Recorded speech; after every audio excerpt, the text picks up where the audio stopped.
Hello dear students, आइए आज हम लोग अपने पार्ट 4 के आगे पार्ट 5 की शुरुआत करते हैं बेसिक मैथ्स में।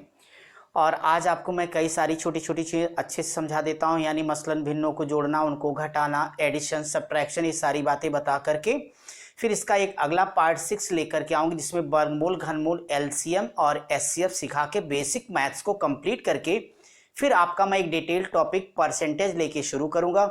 तब आपके पास टेलीग्राम या व्हाट्सएप वाले माध्यम से क्वेश्चन आपके पास होंगे, उनको लेकर के मैं यहाँ पे आपको समझाऊंगा। तो आइए तुरंत हम लोग कल से आगे अपनी क्लास की शुरुआत करते हैं।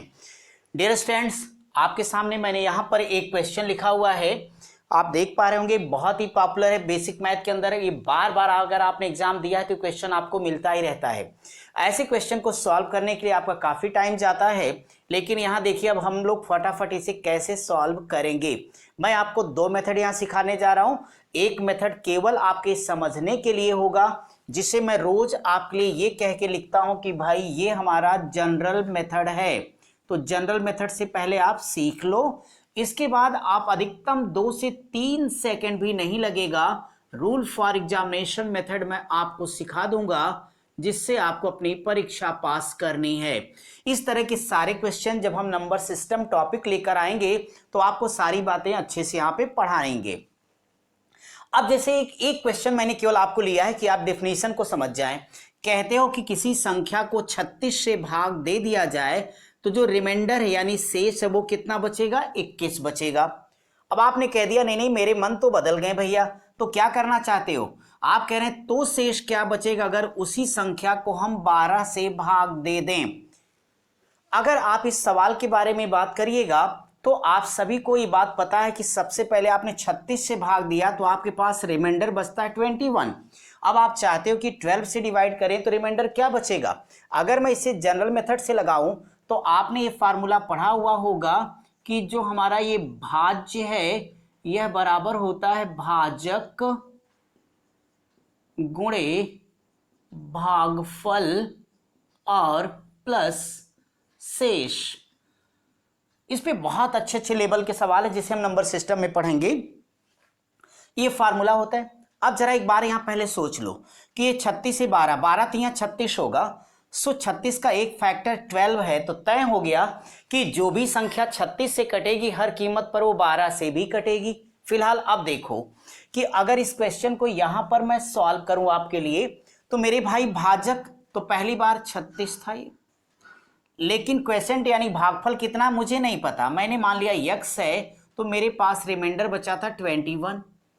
लेकिन अब आप चाहते हो कि इस नंबर को आप 12 से भाग दें, तो देखिए ये जो भी नंबर होगा आपको यहाँ पे ये प्राप्त हो गया। अब अगर आप इसे 12 से भाग दोगे तो 12 से अगर आपको भाग देना है तो 12 से भाग देना है, ठीक। तो मैं आपसे कहता हूं कि ये नंबर आपका 36 से कट गया, तो अगर ये 36 से कट गया तो ये 12 से भी कट जाएगा भाई। अगर ये 12 से भी कट जाएगा तो इसके लिए तो आप सोचो ही मत, सिर्फ और सिर्फ आप इतना सोचिएगा इस नंबर के लिए ये कट चुका है, ये 21 है। अगर डियर स्टूडेंट मैं ये कह दूं कि 21 को आप लोग 12 से भाग दे दो, तो मेरे भाई अगर 12 से भाग करोगे तो 12 एकन्नम 12 ये आ जाएगा और यहां बचेगा 9, और ये जो 9 है यही आपका शेष होगा यानी रिमाइंडर, और ये आपके क्वेश्चन का आंसर होगा। ये आपका जनरल मेथड है, लेकिन ऐसे किसी क्वेश्चन को आपको परीक्षा में सॉल्व करने के लिए इस विधि को नहीं लगाना है। इस क्वेश्चन को सॉल्व करके हमने एक चीज अवश्य सीखा, हमें किसी फालतू ट्रिक की भी जरूरत नहीं है, कॉन्सेप्ट है जिसे आप अपने माइंड के माध्यम से सॉल्व करोगे। आपने सीखा कि अगर इस रिमाइंडर को सेकेंड डिवाइजर 12 से भाग दे दिया जाए तो मेरा डायरेक्ट आंसर यहाँ पे निकल कर आ जाएगा। अब आप यहाँ पे क्या करना कि ऐसा कोई भी क्वेश्चन मिले तो जो फर्स्ट रिमाइंडर है उसको डियर स्टूडेंट आप ऐसे उतार लेना, सेकंड जिससे डिवाइड करना हो बड़े आराम से आप ऐसे भाग कर देना, 12 एकन्नम 12, आप इसे घटा लोगे तो आपके पास बचेगा 9। ये 9 क्या है? आपका रिमाइंडर यानी शेष है, और यही आपका करेक्ट आंसर होगा। आपको इसमें कुछ भी नहीं सोचना है, कोई भी नंबर आपके पास आ जाएगा, बस आप पहले वाले शेष में दूसरे वाले भाजक से भाग कर देना, जो बचेगा वो आपका आंसर हो जाएगा। आइए, एक बहुत प्यारा सा क्वेश्चन हमने आपके लिए अगला लिखा हुआ है ताकि आप इसे भी देखें और समझें। यहां पर देखिए क्या लिखा गया, 2 अंकों की एक संख्या।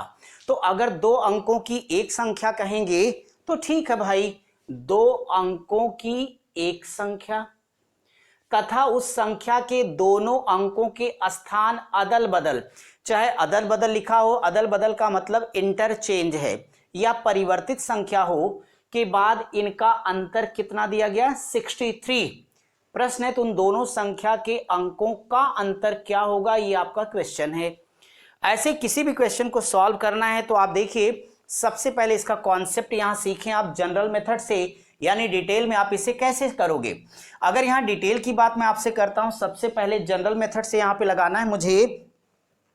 तो जनरल मेथड के लिए मैं ये मान लेता हूं, जब भी आपसे कहेगा 2 अंकों की संख्या, तो डियर स्टूडेंट आप हमेशा ही मानिएगा कि माना 2 अंकों की संख्या ये बराबर होगा 10x प्लस वाई इकाई दहाई। अगर 2 अंकों की संख्या 10x प्लस वाई है तो इसलिए अदल बदल के बाद संख्या यानी परिवर्तित संख्या। अब आप देखें, जब आप परिवर्तित संख्या की बात कीजिएगा तो ये इकाई का दहाई बदल जाएगा, ये हो जाएगा 10y प्लस x।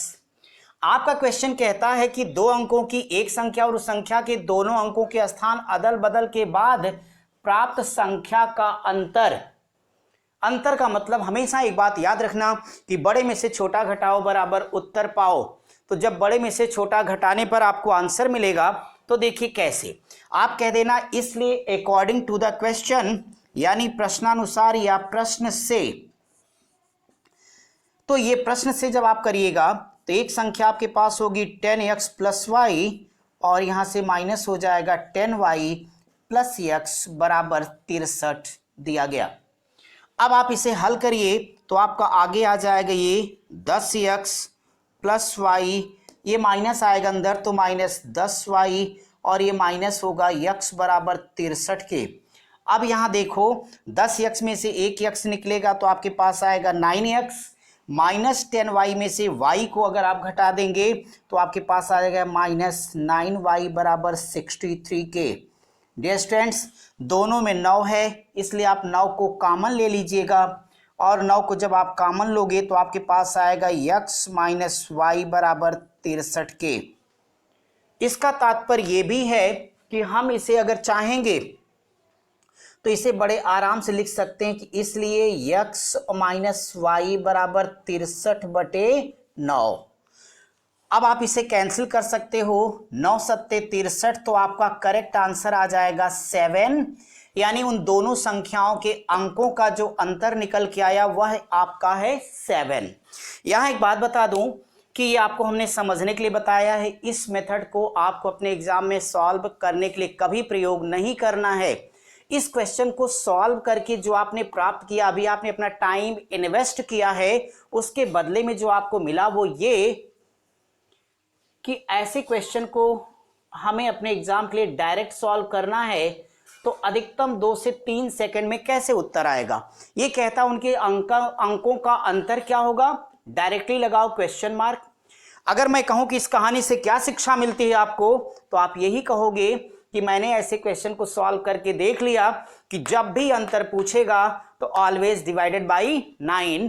तो जब भी अंतर शब्द रहेगा तो हमेशा 9 से भाग देंगे और आपको तुरंत आंसर मिल जाएगा। तो यहां पे देखिए सीधे क्वेश्चन में आपके लिखा था 63, आप वो 63 ले लें और अंतर है तो 9 से भाग करिएगा और तुरंत आपका ये 7 आंसर आ गया। ठीक है, अब यहां पे एक बात और बता दूं कि जैसे अगर यहाँ पे अंकों के अंतर की जगह योगफल लिखा होता है जैसा कि उस क्वेश्चन में लिखा गया, तो जहां पर माइनस है वहां पे आप प्लस कर देते तो आपका निश्चित तौर पे जो 9 है ये 11 हो जाता। तो मैं ये कहना चाह रहा हूं कि ऐसे क्वेश्चन जब भी डियर स्टूडेंट आप सभी को मिलेंगे तो अंतर हो तो डायरेक्टली दिए गए अंतर बटे 9 बराबर सीधा आंसर करना, और जब भी योगफल दिया हो तो सवाल भी ना लिखना, जितना भी योगफल दिया होगा बटे 11 बराबर 12 सीधे आंसर लिख देना, कोई टेंशन लेने की आवश्यकता नहीं है। सो अब देखिए इस सवाल को क्या करना था कहता है दो अंकों की संख्या और उस संख्या को पलटने से प्राप्त संख्या का योग कितना है मेरे भाई, 132 है। तो कहता है उस संख्या के अंकों का योग क्या होगा। आप कह दो हमें तो कोई टेंशन लेनी नहीं है, योगफल 132 है, लिख दो। अंतर था तो मैंने 9 से भाग दिया, योगफल है तो 11 से भाग दूंगा और ये मेरा करेक्ट आंसर हो जाएगा। उम्मीद है आप समझ गए होंगे मेरी बात को।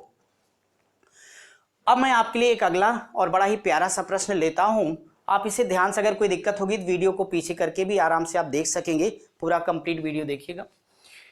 अगला शब्द आपके पास लिखा है, बहुत ही प्यारा सा सवाल है, ये कई बार क्वेश्चन आपका पूछा गया और यहाँ पे एक सवाल मैंने लिया सिर्फ आपको समझाने के लिए कि आप कॉन्सेप्ट कैसे यूज करोगे। देखने में कितना भौकाली सवाल है लेकिन बहुत आसान है। क्या सवाल, जरा एक बार पढ़िए, आपको दिख रहा होगा ये कि एक व्यक्ति को एक खास जगह तक पैदल जाने, कैसे जाना है, पैदल, एवं स्कूटर। अब यहां स्कूटर, मोटरसाइकिल, बैलगाड़ी कुछ भी लिखा हो, इससे क्या लेना देना। एक तरफ पैदल गया और एक तरफ स्कूटर से आया तो इसमें उसके 8 आवर्स यानी 8 घंटे लग जाते हैं। ये पहली कंडीशन। तो पहली कंडीशन ये कि मान लो कि कोई प्लेस ए है और यहां तक कोई पर्सन बी तक जाता है, तो आपको ये पता चला कि वो गया कैसे है, पैदल गया। अच्छी बात ये तो भैया। चलो, जब यहां से आता है तो वो स्कूटर में बैठकर आता है, गया और आया, तो इस केस में उसके 8 घंटे लग गए। सवाल आगे कहता है अगर वो दोनों तरफ की दूरी को तय करने में स्कूटर का प्रयोग करता तो 2 घंटे की क्या होती, बचत होती। अब सवाल है कि अगर वो संपूर्ण यात्रा पैदल ही पूरा करे तो कितना समय लगेगा।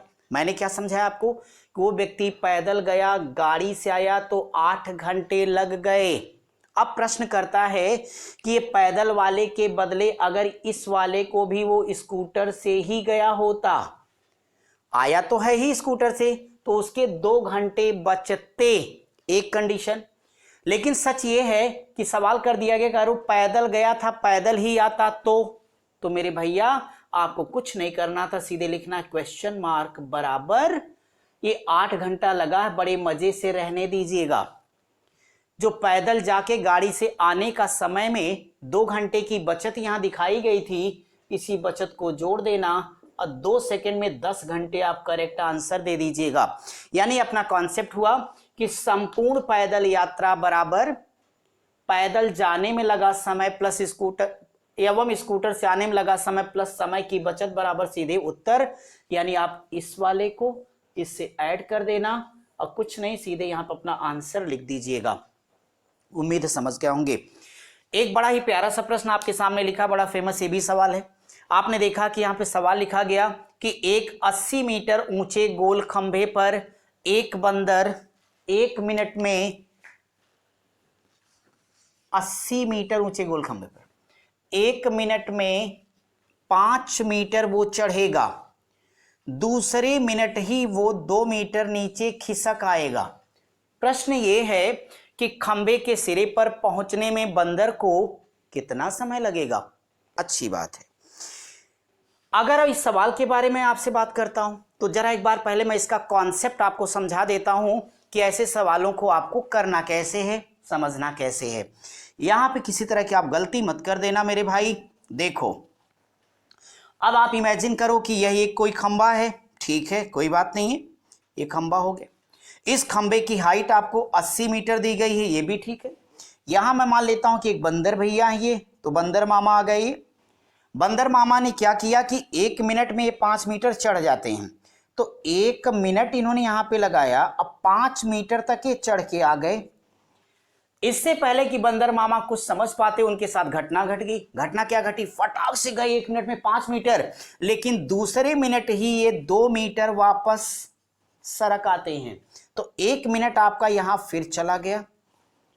तो मैं आपको ये कह रहा हूं कि सच बात यह कि 1 मिनट में बंदर 5 मीटर गया, दूसरे मिनट वो आपका 2 मीटर नीचे सरक के आया, अर्थात 2 मिनट उसका लॉस हुआ और दूरी वो 3 मीटर ही चढ़ पाया। आप इस बात से जरूर एग्री होंगे। अब मैं आपको बताऊं कि फिर ऐसे में आप कह सकते हो चूंकि 3 मीटर चढ़ता है बराबर 2 मिनट में, इसलिए वो 1 मीटर चढ़ेगा बराबर 2/3 मिनट में। हमेशा याद रखना कि खंबे की जितनी ऊंचाई होगी उसमें से 1 मिनट में चढ़ी गई ऊंचाई को आपको घटा लेना है, तो ये बराबर 75 बचा। तो कहना इसलिए 75 मीटर वो चढ़ेगा बराबर 2/3 और गुणे 75 होगा आपका। आप इसे कैंसिल आउट कीजिए तो 3 से काटोगे तो आपके पास ये आ जाएगा 25, 25 दूनी 50 मिनट, बट ये आंसर नहीं आपका। कहना इसलिए क्वेश्चन मार्क बराबर यानी मंजिल तक पहुंचने में लगा समय बराबर। भाई बार बार जाएगा, आते जाते फिसलते, एक दिन आएगा जब वो 75 मीटर चढ़ जाएगा। लास्ट टाइम डियर स्टूडेंट जब यहां से छलांग मारेगा तो अपनी मंजिल पर पहुंच जाएगा और उसके फिसलने का कोई डर नहीं है। इस नाते यहां पर केवल 1 मिनट आप लास्ट में लाके जोड़ दीजिएगा, आपका करेक्ट आंसर 51 मिनट आ जाएगा। आप इसमें कोई गलती ना करना, ये है आपका आंसर। यानी मैंने आपको यहां पे समझाया कि ऐसे किसी क्वेश्चन को सॉल्व करना है तो आप हमेशा याद रखना खंबे की जितनी ऊंचाई है उसमें से 1 मिनट में चढ़ी गई ऊंचाई को घटा लेना, फिर एकदम गणित की सामान्य प्रक्रिया करते हुए लास्ट में 1 मिनट जोड़ दीजिएगा और यही आपके क्वेश्चन का आंसर हो जाएगा। अब जरा देखो, इसका मैं एक दूसरा मेथड आप सबको सिखाता हूं जिससे आप तुरंत आंसर इसका दे ले जाएंगे। क्या करना आपको? कुछ नहीं करना, सिर्फ इतना करना है कि मुझे बताओ खंबे की हाइट कितनी है? 80 मीटर। 1 मिनट में बंदर भैया चढ़े कितने? 5 मीटर। तो 5 मीटर में से बंदर मामा फिसले कितना थे? 2 मीटर। तो डियर स्टूडेंट आप इसे हल करो तो 75 बाई आपका 3 आएगा बराबर 25 मिनट आ गया। ये आपको जो भी ये मिलेगा हमेशा क्या करना, उसका जस्ट डबल कर देना, तो ये आ जाएगा 50 मिनट, उसमें 1 ऐड कर देना, करेक्ट आंसर आपका 51 मिनट हो जाएगा। ये आपका सेकेंड मेथड है। उम्मीद आप इन सवालों को समझ पाए होंगे। आगे सारे के सारे क्वेश्चन हम आपको डिटेल में पढ़ाएंगे पीडीएफ में क्वेश्चन दे करके, और उम्मीद आपने उतार भी लिया होगा। अब मैं जरा आपको आगे क्वेश्चन को लेके डिस्कस करने चल रहा हूं।